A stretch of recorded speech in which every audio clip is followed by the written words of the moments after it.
So one of the most important first steps to using Topic is choosing the right focus keyword.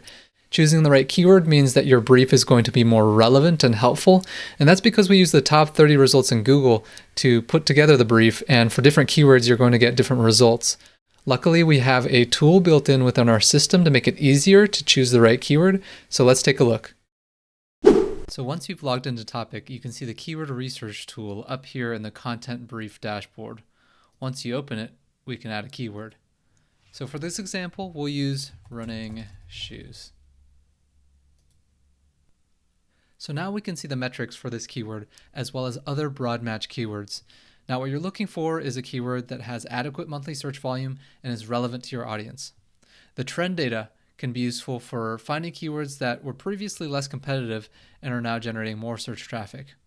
One thing I always like to do here is take a look at the actual search results before creating a brief, and you can do that by clicking on this Preview SERP button. So down here you can see the results that come up when somebody searches for running shoes. Looking at the search results is useful for us because it can help us find out whether this is actually the right keyword for the kind of content that I'm intending to produce. So scanning through this list, I can see that the results are split between e-commerce stores trying to sell us shoes like Nike and Zappos, and also guides that are trying to explain how to pick a shoe and what the best running shoes are.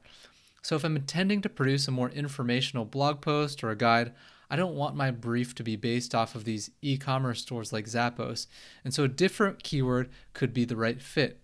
So for example, instead of running shoes, let's try best running shoes. So now let's take a look at the top results for best running shoes. Taking a look, we can see that now all of the results are guides and none of the results are those e-commerce pages that we were seeing earlier.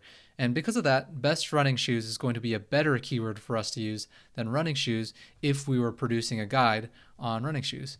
And that's the way that you want to be using this feature, is by doing a gut check, taking a look at the results, because these results are what our system uses to make recommendations to you. Another useful thing that this page can provide is an idea of the competitiveness of this SERP. So the domain authorities and the page authorities tell you the relative authorities of each of these results, and the backlinks show you how many backlinks those pages have. And so one thing I also always like to do is scroll through the results to take a look at the lowest domain authority page that's ranking on the first page, and this can give you a quick check on whether it's realistic for you to rank for this keyword if you produced really great quality content. So that's a quick overview of the keyword research functionality within Topic. It's not meant to replace more fully featured keyword research tools like Ahrefs or SEMrush, but it's really meant to be a quick way for you to do a gut check on a keyword before you create a brief so you don't waste any credits. If you have any questions, don't hesitate to reach out, and thanks for watching.